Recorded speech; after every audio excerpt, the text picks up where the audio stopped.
We might as well just start talking about it now. So, Yeah. Hey, what's happening, everybody? Thanks for tuning in to another episode of the podcast. I'm your host, John Saxton. Today we have the one and only Marc McMaster. Has been on a few times already, so it's always nice to have you come around. It's always a good time hanging out with you. Thanks for having me again. Oh, no problem. So we were just talking about AI again, which I believe one of the last podcasts we did, we were talking about AI again. And I was like, yeah, I need to do that.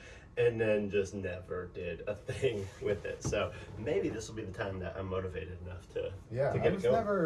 I never knew much about it. And then a guy that came onto my team at work was like, oh, have you ever used ChatGPT? I'm like, what would I use AI for? Now I use ChatGPT every single day. As it turns out, everything. Yeah, everything. Like, it just, social media hashtags or just giving you ideas for stuff. It's great for that. I mean, it's going to steal all of our souls at some point, but It's bound to happen. It's bound to happen. I mean, we're literally giving the internet all of who we are anyway. Yes. Everything we are, everything Yes. about ourselves, we are uploading to the internet. So Every single piece of information to let it learn every single thing about us. So eventually, it will just take over, and we won't need us anymore. right, they're not going to be able to steal anything from us because we've willingly given them. Yeah, it's not stealing everything. if you hand it to them on a silver platter because you didn't want to write your own hashtags. I'm not smart enough to write my own posting, so I'm gonna ask ChatGPT I to need you do to it for write me me. a YouTube video description because I'm too lazy. So what does it cost just to get involved with ChatGPT? I know you said with that other thing for links and reels and things like that, you said it was like $15 a month. Is ChatGPT is free? ChatGPT is free? It's free. I didn't realize it was free. Yeah, because they Oh want my to steal your information. You know, the old saying is, if you're not paying for it, you are what's being sold. Oh, that's true. That's why Facebook's free. That's true. All right, well, good enough. Well, I think as you were mentioning just a little bit ago as well, Mark Zuckerberg is kind of going through the ranks. He was just on Broken talking about some crazy stuff as well. Yeah, so. I didn't get the whole way through that one. I wanted to, but I just haven't had time. I was No too one busy has listening time. to your podcast instead. You and James Bradley and Zach, you said his name was? Zach Grunberg, the Waffle Shop. That was We'll have to get you on there one of these days. Yeah, that was an awesome crew, man. Bradley made that sound like that wasn't going to be an interesting podcast, and I was really interested in the whole thing. Well, we did another one. James and I did another one, but I don't know if I will ever have James's good graces to actually post it. So it may not ever see the light of day. I think he said some naughty words a couple times. Oh, and man, he that's funny. He didn't feel that was very professional of him. So when we were doing that one, he wanted to, I guess, tighten up the ship a little bit. Oh, that's funny, because in the other one, you had to bleep something out. Sure. I knew exactly what he was talking about. Did you? So I immediately texted him and said, you had to bleep out X. This guy. Yeah. Yep. That's funny. Yeah. Yeah, so that was the one thing that they asked me to bleep out is that guy's name, which is no big deal. But when I was like, oh, now I have to edit these things, which I never edit these at all, rarely ever. So I've never edited mine either because I don't know how. I'm just lazy as hell. I can edit video, but audio stuff, podcast stuff, I don't know how. Yeah, editing audio is different, but I wanted to find some sort of funny sound effect. So I think on that one I did the Ooga horn, but I was looking up duck sounds and doorbells and all kinds of weird stuff. More stuff to beep out just so you can do that. I'm hoping so. So if you want to let some curse words, I'll try not to. Yeah, that's fine. I'll let the curses let them fly. But that guy's name, they asked if I would. Yeah, I get that. But that was fun. So what have you been up to? How you been? How's the shop going? It's going well. I tell everyone I bought myself another job. So, I still do all the real estate stuff during the day and then try to fit in stuff for the gun shop when I can. But I have a great business partner in Rob. He runs the place. You met him. Super Rob's awesome. They you guys came out to the comedy show last month. I had a blast, and Rob says he's going to do comedy himself now. I'm excited to see it. Yeah, well, I think there is going to be an open mic here before too long. Oh. I'm going down to Harrisburg tomorrow for a spot. Yeah, when there's one here, I need to know. Okay. Because I'm going to hold him to that. I hope so. Because he watched that and he's like, those guys weren't that funny. He's like, I can do that. I'm like, okay, buddy, I want to see it. Those are famous last words. Because that will be incredibly funny for me. Everyone gets trapped, right? Like that. Exactly like that. Oh, those guys stink. I could do that. Yeah. But get up in front of a stage and try doing that. Oh, yeah. A lot of people can be funny in front of like two your or three of your own friends, friends. Yeah. like around the dinner table, around Yep. the bar, whatever. Yep. Everyone can have some witty remarks here and there, but When get up I- on stage in front of a group with the spotlight in your face. When I It's watch different. Kill Tony or I listen to Kill Tony, which I'm a huge fan of that, you hear people that they are so confident that their jokes are funny. And it's because they said them in front of like 3 or 4 of their friends, and their friends thought it was hysterical. And then they got up in front of 300 people at Kill Tony and millions on the internet, and it's just crickets. Fell flat. Yep, just crickets. Happens all the time. Yeah. Happens all the time.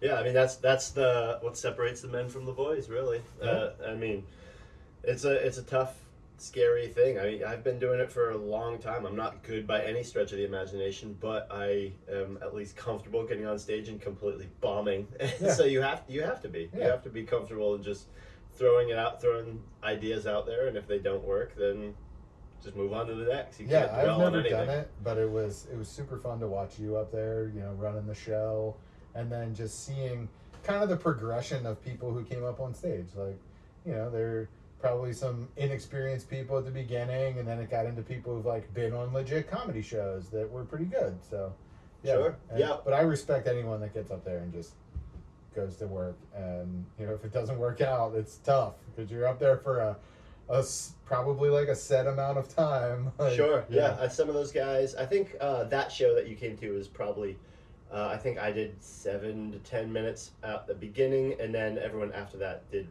5 to 7, and then it kind of extended as it went on. So Yeah. some of them were like roughly 10 to 15. Right, because it seemed like, you start with the less experienced people, and then they kind of turned into like the people who've been doing it a while, spent some time on stage, so they got longer, they have more material. Oh, sure. Yeah. And just people that are more comfortable on stage, too. So, Yeah. And it's kind of, you're at the mercy of the promoter as well, as who's put the show on. They just kind of give you a set amount of time and say, hey, here you go. But those last 3 comedians came up. They came up from Harrisburg, from the Comedy Zone. So I think because they drove, the promoters was like, yeah, you guys get 15 to 20 minutes each, whereas we're going down tomorrow to do sets at the Harrisburg Comedy Zone, and I think we're going to do 3 to 5 minutes. So it's a heck of a drive to do 3 to 5. So luckily... Yeah, but you get to watch everybody else. But you get to watch, and learn and have fun. I mean, it's all part of it. Yeah. It's all part of it. And I don't care. I'll drive all the way down there for 3 to 5 minutes. It's fun. I mean, it's an hour and a half-ish drive, roughly. I go shoot matches all over the place, and when you add it up cumulatively, you only shoot for about 3 to 5 minutes. That's right. Yeah, exactly. So and that's it is what it is. So it's all good. It's all fun. Yeah, it's all fun. Luckily, there's gonna be I'm going down with a couple other guys, which should be pretty cool. Local comedians to up here. So should be a fun little trip. I am still kind of new to these guys and they to me. So it should be pretty fun to get in the car ride, shoot the poop. Yeah. On the ride down. Well, Ridge Hirschberger now follows me on Instagram. Does he? Nice. Although he probably did it for a day and then was like, I'm out of here. I'm out of here. But Cam Patterson follows him, so now nice. I feel like there's like 1 degree of separation between the degree of me and Cam Patterson. That's right. That's hilarious. Through the Instagram algorithm. Well, Ridge lived in Austin for a little while, so he knows a lot of heavy hitters down there as well. So some of the comedians he has up here are from down that way and things like that. And we talked briefly, and actually I have a couple other doors that may be opening in this area for potential clubs. Like, do you remember the saloon downtown? Yeah, so that's turning into like a venue. Yeah, so I met Corey, the guy that took over, and is turning it into he's calling it Manny's. So it's going to be an event, more of an event space as opposed to just a bar. But I was in there and talking to him about doing comedy, and it's kind of a perfect setup for a comedy venue. Yeah, and I don't know why you wouldn't do it there. Right, it's awesome. Low ceilings. Because it's not a bar anymore. Right. It's like they're not selling booze, I don't think. Yeah, I don't know if he is selling booze or not. Yeah, I heard they weren't. Oh, okay. And it was going to be like BYOB. It may be. I don't know. I think he's still kind of working on all those details at the moment, but I'm just excited for some sort of place to do comedy, like a venue or a spot, whereas as opposed to just like a floating venue. Yeah. Which we're having to go somewhere like Harrisburg. Sure. Well, sure. Or Altoona even. Sure. Well, he was talking about with this spot. He's got a lot of connections in the music world as well. But he actually lived in was it Yellow Springs out in Ohio, where Chappelle's from, and he actually knows. I mean, through the grapevine, through buddies of buddies, but he's met and crossed paths with Chappelle a handful of times. He's like, if we get a comedy thing going on here, I will make the call and I will do our darndest to see if we can get Dave out here to State College, to this little spot. At least and make I'm like, the ask. and I was like, golly, if we could do that. So I'm trying to, like, not necessarily take the initiative, but trying to do what I can to make something happen. Yeah. I don't want to necessarily be the guy, but whatever I can do to get this town a little kick in the ass to get something happening. And like what we just talked about. Like, exactly. Nobody else is doing it, so I guess I will. Yeah, unfortunately. I don't really want to, but I guess I have to. Right. Well, luckily, like Ridge with the Comedy Farm that we were talking about, he's been doing a great thing in this area as far as bringing more comedy to the area, and that's awesome. And Ridge and I have talked in the past, and I think he's fully on board with me trying something up here. I would love to, if he lived closer, I would love to just kind of hand everything to him. But I mean, sometimes I would like to at least be a little bit more involved as well. So if we work together, I think there's nothing wrong with that. I don't think there's anything wrong with working together, but separately but together. He in Harrisburg? So I don't know exactly where he's at, but he works on, if I'm not mistaken, his family's farm.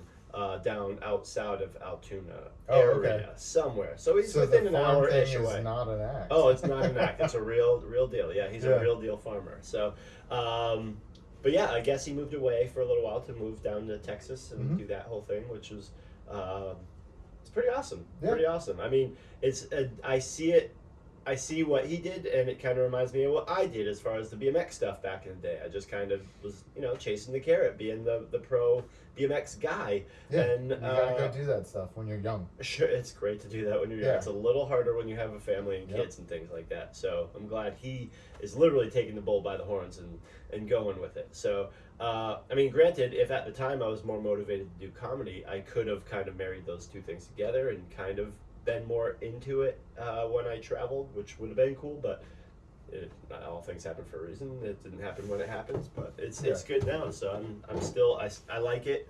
I wouldn't say as much as BMX, but I do love it. I do love getting on stage and telling some dumb jokes. So so yeah, if there was a space in this town, I think that would be awesome. I think it would be too. I think it'd be really cool. Because like we just went to Austin a couple months ago, and I've been watching a lot of comedy online and listened to a lot of comedy. I've always liked comedy, back in the day when it was comedy tapes and comedy CDs and stuff that you got, and listen to them when you're driving, and to go and see it and just see how it works. And it's so much fun, and then to not have that here, I think it'd be super cool if we did. Oh, absolutely. I think even when I was young, my first tape that I ever bought was Stephen Wright comedy. It was a Stephen Wright comedy tape. And I didn't even know at the time, because I was living in Boston, I didn't even know he was from Boston. Yeah. He lived down the road from me, and I had no idea. This tape that I just happened to go to, if I'm not mistaken, it was Newberry Comics, and I bought this tape.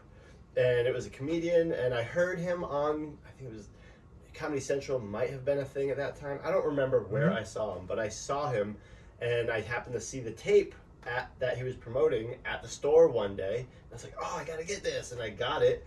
I brought it home, and I would listen to that all day, every day. I would have I would sit my grandparents down with my parents at the dinner table when we'd be visiting. And it's like, listen to this tape. And I remember us all sitting around. They were obviously just putting on a good show for me, because I made humoring me a little bit. But even outside of that, I remember my parents having friends over, and they were watching the Bill Cosby himself show. Like my gosh. I remember listening to that and watching that. Hilarious. We had HBO when I was a kid, and we had all the HBO comedy hours. And all those guys. Bill Cosby and Stephen Wright and Andrew Dice Clay. Heavy hitters for sure. And that was their thing, because there weren't, there were arguably just as many comedians as there are now, but there weren't as many platforms for all of them to get their own specials and things like that. So you only really knew about the big dogs, which was pretty cool. And my grandma we didn't have HBO, but my grandma did. So she would always, which is, looking back, is probably where I got some of who I am. She would record all of them on the VHS tapes. So she had tapes and tapes and tapes of movies and comedy, not so much comedy, but mostly movies. But she had a couple comedy things, and I would just go through, and you're a kid visiting grandma. They're all talking and doing whatever on the at the table or whatever, and I'm Yeah. just like looking through tapes, like, all right, what are we gonna watch this day? Oh, Ghostbusters. Oh no, Bill Cosby, like whatever. Yeah. Because it was new on HBO at the time, so I was watching all those movies. It's hilarious. And Bill Cosby, when I remember my parents sitting around watching it with their friends. I didn't even know what a lot of the jokes were, what they meant, what Of they course. were about, Yeah. what he was actually saying. You learned a lot about life I through did. Bill Cosby. Sure, but I The was Cosby laughing. Show Oh, yeah. and Bill Cosby himself. Admittedly, yeah, of course. But I remember laughing when they were laughing because I was more laughing at them laughing than what he was actually saying. Yeah. But then later in life, I still had those tapes. I'm a creature of habit, so I'll just listen to the same comedians over and over and over and over and over, as opposed to like sprinkling in new ones every now Yeah, and it then. takes you back. Yeah, it does. So I mean, granted, I haven't heard that set in a while, admittedly, but Yeah. Fun fact: my buddy Andy Snyder actually investigated Bill Cosby for his things. his that happened. allegations. Yeah. Wow. So when because that was all in Pennsylvania near Philadelphia. Oh, I guess it would have been, huh? Yeah, and Andy's a cop over there, and so when Bill Cosby got out, like on a technicality, like Sure. 2 years ago, Andy was very angry about that. Really? I was like, why do you care? He's like, I'm the one who did the investigation. I'm like, oh, so is he guilty? He's like, he is 100% guilty. And now he Allegedly. just got out of jail. Wow. So Yeah. all because of a technicality. Yeah, it was some sort of legal technicality that he got out of jail and they had to throw the charges out. Oh my After gosh. he was convicted. Got Wow. overturned. Yeah. Wow. Well, Louis C.K. made a comeback. Maybe Bill Cosby can make a comeback. Yeah, I don't know, man. Imagine Yeah. seeing that set. Yeah. What would that set be like? Yeah. Holy shit. He could get a lot of material out of that for the people who really like dark comedy. Yeah, it would be very Yeah. dark comedy. Yeah. Jeez. Yeah, I mean, it's tough because he was one of the best storytellers ever. Absolutely. I mean, I can probably guarantee you that I watched every single episode of the Cosby Show when I was a kid, yeah. and all those comedy shows, the specials that he did, and you're just like, oh, Bill Cosby would never do that. Well, apparently he would. Apparently, Yeah. he's the man at it. Yeah. Oh, jeez. I don't know. Became a lot of good jokes though. Yeah, sure Made did. a lot of memes. He did, absolutely. Oh God, yeah. People can. This world is a crazy place. You never know what's really going on behind closed doors, Not at especially all. with like government and things like that. Especially with social media and internet and everything, just exposing everyone nowadays. Oh yeah, we had that conversation in my office yesterday, because depending on which media outlets you look at, Yeah. you get the opposite story from the other one. Sure. Like, I read certain things, and then Rylan, the guy in my office, reads certain things, and he's like, no, I think this is what's going on. I'm like, no, man, like, this is what's going on. He goes, that is exactly the opposite of what I read on this news outlet. It's like, yeah, they're all just lying to us. They're all just lying to us. It's all games. Yes. We just have to keep jumping through all these hoops that our leaders are making us jump through, all the red tape around the cut and everything. It's Yeah. kind of insane. I wish, I've said it before, I'll say it again, I wish I lived in the Wild West. It seems so much easier being able to just shoot somebody that came on your land, bury him in your yard, call it a day. Call it a day. Move on. Move on. Yeah. That's it. That's the end of it. Yeah, we might not be that far from that right now. We might not be. You're absolutely right. The more that people find out how much money the government has been wasting of their tax dollars, Oh, sure. things could turn very quickly. Right, and it's not necessarily for people being happy about it or sad about it or whatever. It's like we were literally forced to because all our food is gone now. We don't Yeah. have any food anymore Yeah, I because have to no go- other country can send us anything. I have to We go can't get it afford from anything. someone else. Yeah, Sure. yeah. So I mean, we have a little bit of a garden here, but we're screwed. Like, I mean, granted, we have a couple deer that run through our yard regularly, but I mean, how long will it actually be before they're taken out by anybody in the Anybody area? else? Anybody else? Because I always joke that I keep a 50-pound bag of corn at my house. People are like, "You're just gonna eat corn?" I'm like, no, I'm gonna put No. it in my yard and shoot what eats the corn. That's beautiful. Yeah. I mean, one of our neighbors admittedly has a salt lick up the road, so right now it's very frowned upon if I was to take out any of the deer. Yeah. Even though it's like a couple hundred yards away, apparently we're within that zone Sure. for baited deer. It's illegal. Right. But if in things were about to times of fall off the struggle, wagon, yeah, right. I don't care what the law says. I don't care Like, what. Yeah, exactly. when you have to, it's survival of the fittest at that Oh point. sure, Yeah. I would like to think I'm somewhat fit as far as Yeah. we have deer come through our yard, so I feel within a couple, like you said, you have a 50-pound bag of corn. I keep 100-pound bags of meat walking around my property That's exactly regularly. right. That's exactly right. Well, I always joked when COVID first kicked off and we all got locked in our houses that if anything ever happened, I have 9 chickens and a gardener next door. And my wife says, "Oh, that's funny. I'm going to go tell Tim, who's the neighbor that owns the chickens." I was like, no, don't tell Tim, because Tim is the gardener in the event that we need him. Yeah, I think hopefully it never gets to that point, but No. because our garden we have a few ducks as well, so again we have maybe a week or so worth of meat down there because those ducks Yeah. aren't very very big, but Well, and when you think about it, like we're like, oh, we could probably only make it a week on the means that we have. Sure. And then you go to a major city and those they people have hours, they have nothing nothing. because the stores will be empty and they will have nothing. There will be no And toilet paper. No, exactly. And they have no idea of how to do anything else either. Right? The only way they know to procure food is to walk down to the store and go home. Sure. And when the store is empty, you have no food.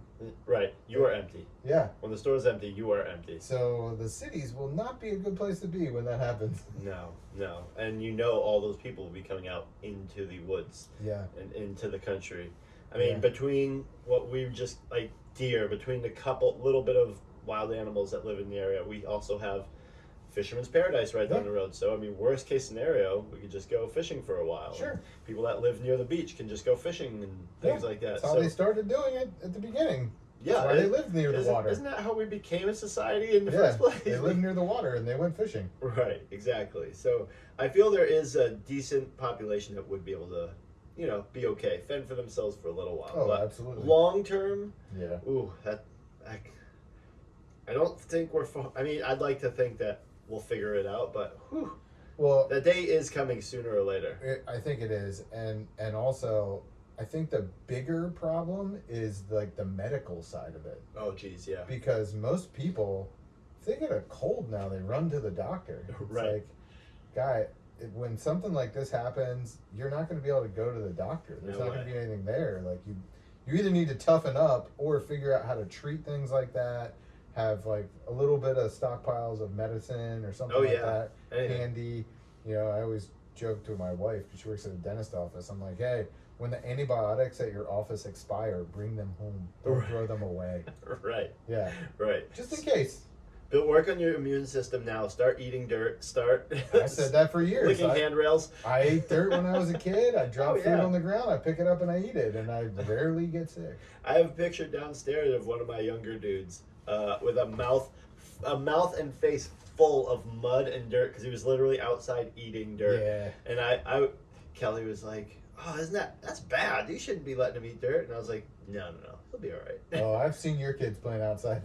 They're not gonna have any issues. They'll be okay. Yeah. They'll be They're a all right." hardy bunch. That's right. They're not scared of nothing. I'm pretty sure I've seen them crawling on top of moving cars. I've had to tell them on multiple occasions, don't eat the gum that's stuck under the table at the restaurant. Hey, Hey, it is what it is. some people would call it medication That's for their immune system.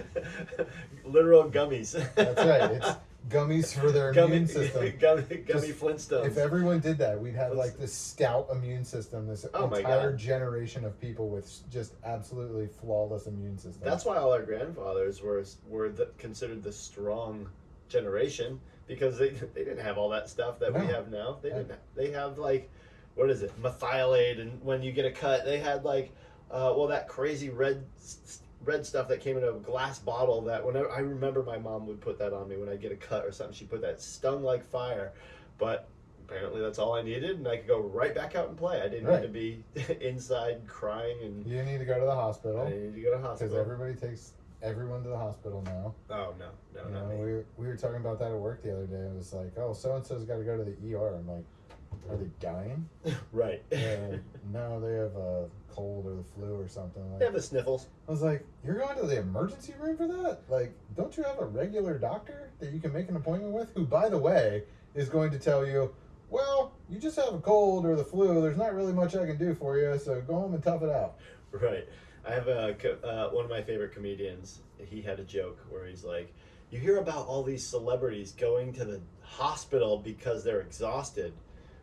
See, when I'm exhausted, I just take a little nappy poo, and I'm good to go. Yeah, start up the next day. Start up the next day. But these celebrities go into the hospital, the ER, because they're exhausted. What do they give you at the ER for that? A nap? I don't know. Yeah. It's a really nice bed. The most expensive bed you could pay for. Yeah, exactly. Like $5,000 an hour bed. You could go to the Hilton downtown New York City for less than what they're going to charge you to sleep in a crappy turn out gurney. the same way. Right. Yeah. That's it.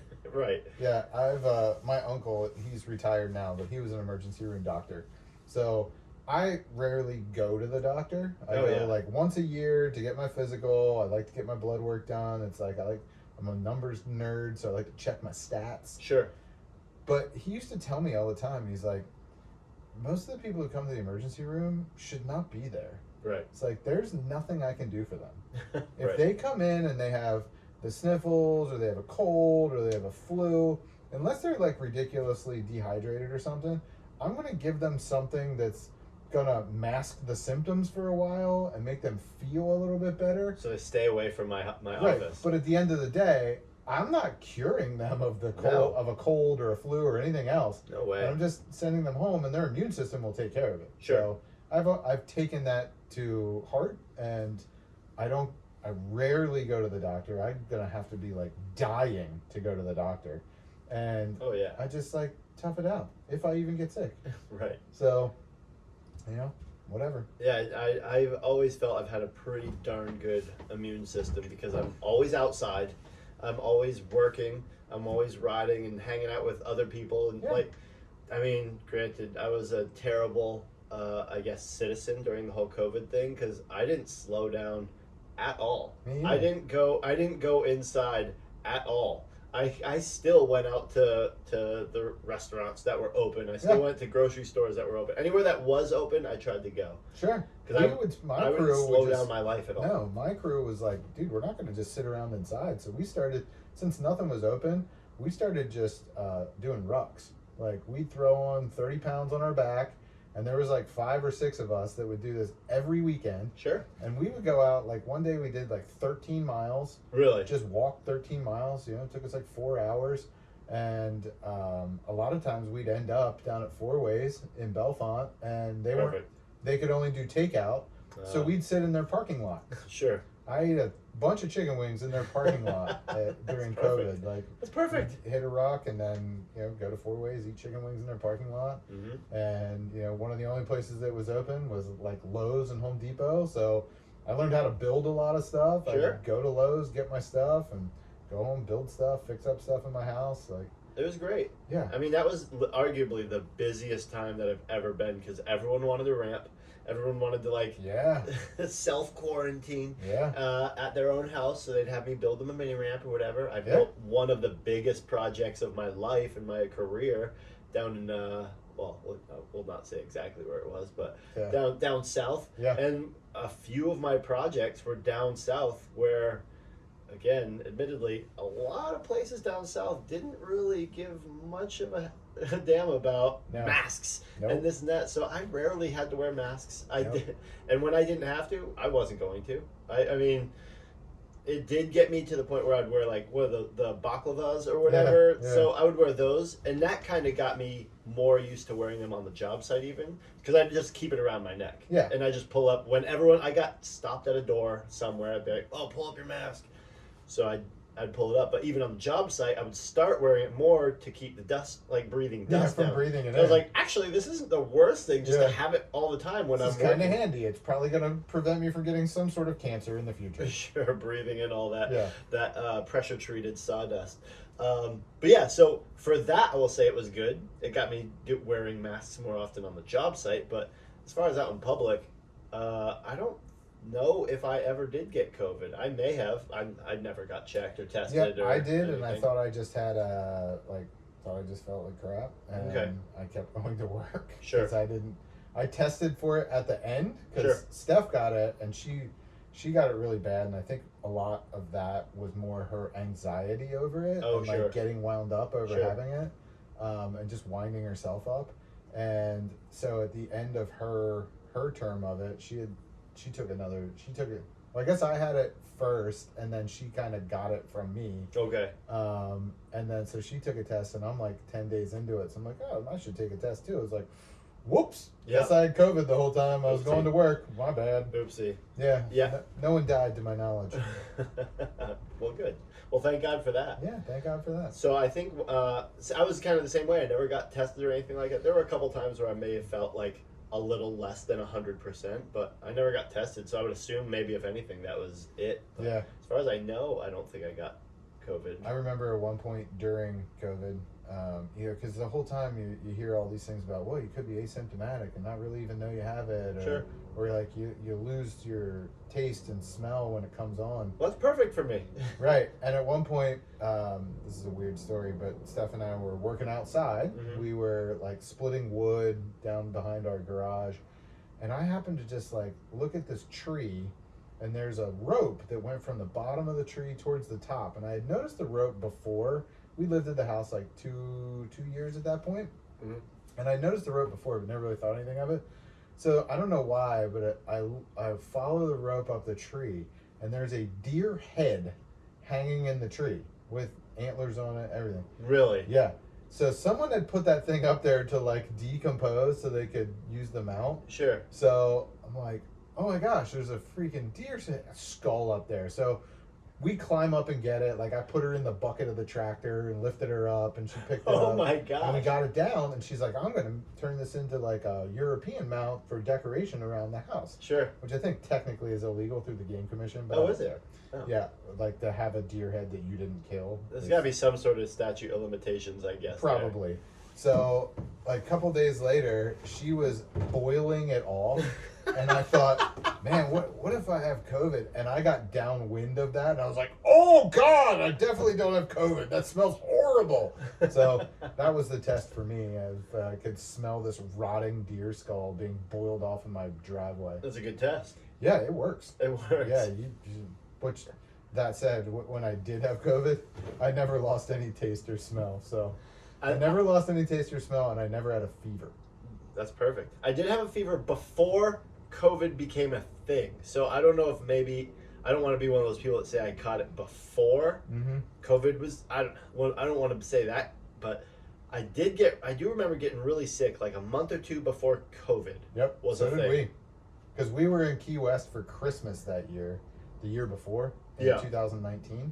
We were in Key West for Christmas, and I was sick. Steph was really sick, like to the point where she wasn't sure if we were going to be able to fly home. Oh, She jeez. felt so bad, so it kind of like screwed up her vacation.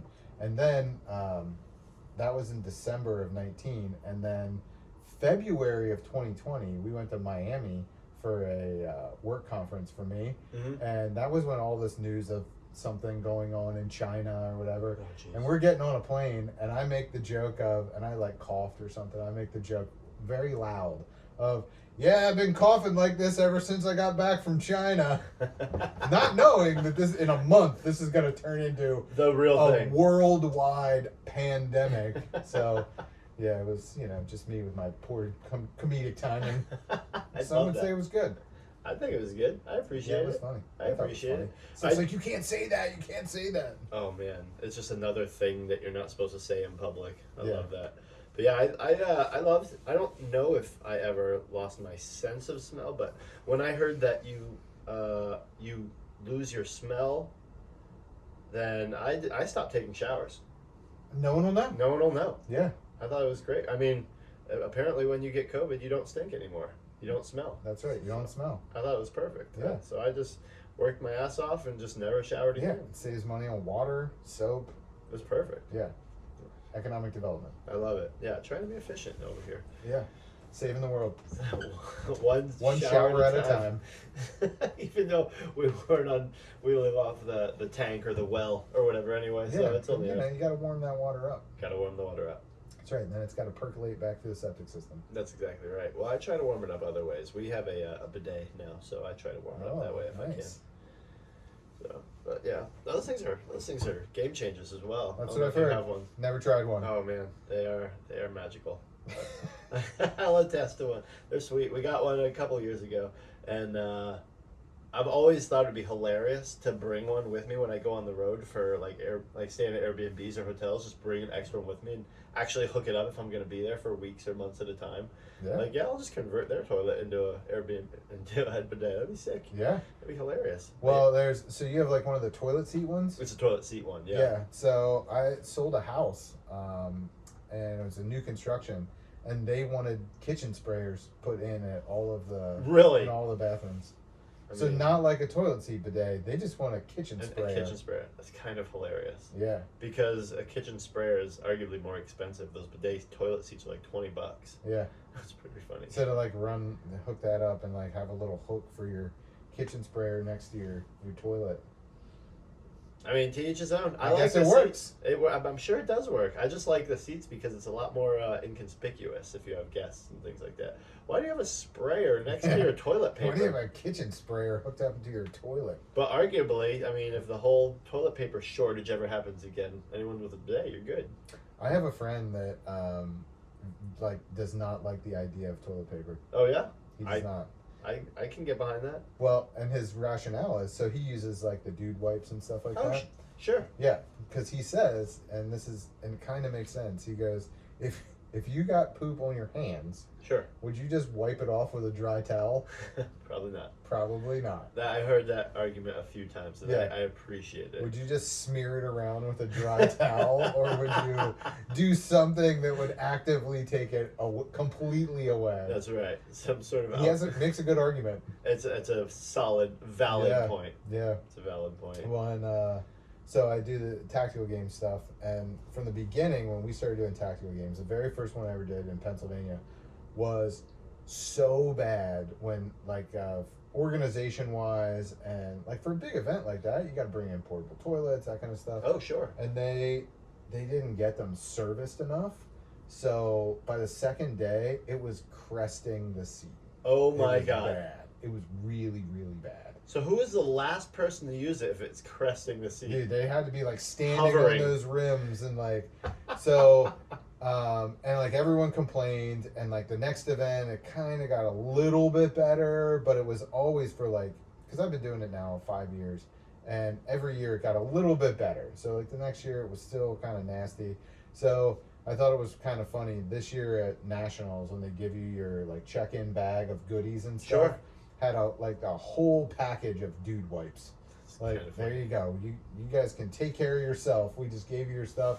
You don't have to worry so much if the portable toilet's got toilet paper put back in them. It's kind of funny, actually. It is kind of funny, and it's super handy. Those dude wipes are pretty sweet, actually. They are. Now they have little portable The single ones. the travel you can wipes. Just put in your pocket. Yeah, and take travel it with wipes. Go out to the restaurants. Right, and now you don't have to be carrying around a whole thing of dude wipes under your arm. Going into Applebee's with a thing of dude wipes. Right. So our good friend Ryan Minotti, he. I love Minotti. I love Minotti too.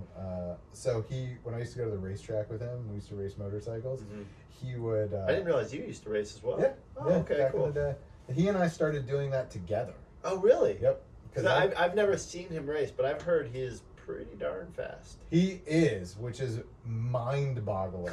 Because the guy can't walk down the street without tripping over his own feet. But on two wheels, he's the fastest person I know. He is ludicrously fast on a motorcycle. I mean, he has professional teams hey, can you teach us this new track because you've been there before? Wow. So the dude is legit. He's very humble about it. He won't tell people, he won't brag about it, but he is very freaking good at that. And he'll take a year off from racing and come back and start in last place and win a race. Wow. Yeah, he's legit. So when we used to go to the racetrack together, he was ahead of the game on the wipes game. Okay. So, but you'd see him headed off to the bathroom, the portable toilet, with his giant shopping bag, plastic bag with like some baby wipes and some other stuff in there. They're like, "Where are you off to, Ryan?" "Shut up, leave me alone. You know where I'm going." I love that. Yeah, I mean, it's such a funny thing because people, I have buddies that even 20 years ago they swore about using baby wipes instead of toilet paper, and I was like, oh man, that seems so weird. And they had a similar argument as far as what you just said a little bit ago. If you got poop on your hands, are you gonna smear it off with dry towel, or are you gonna try to actually clean it off? Yeah. I was like, all right. I mean, it's very valid. Very valid. It really is when you think about it. And you're like, but yeah, I'm still not going to change the way I do it. I try. Well, the problem is the disposal of it when you're at your house. Right. Yeah. Because like, you're not supposed to throw them in the toilet. Right. So even the ones that claim, hey, these are flushable, they're not. No. Like they're destroying especially if you have a septic system. Oh like, God. Forget it. Yeah. No way. Yeah. So if I'm somewhere else, like an Airbnb, screw 'em. Yeah, I don't care. It's not mine. But or a tactical games kind of scenario. Right. Well, there it's a porta john. It's a porta john. So yeah, so it doesn't matter anyway. Yeah, and that's going straight to the freaking sewer plant. That's right. Yeah, my own house, I'm not going to do that, and I don't want to just throw that in the trash. I get it. Because then you gotta. I mean, I don't want that hanging around even like till the end of the day, really. Oh sure. I don't think. No, I was on a project, a building project, a handful of years ago. We went down to Bolivia to build some ramps out of salt. There's a whole skate park we built out of salt, and the hotel that we were staying at was actually made out of salt as well. The walls, the floor, like they had like wooden planks on top of all that stuff. Yeah. For the most part, the roof, ceiling, the walls, everything was made out of salt. The whole building was legit made out of salt.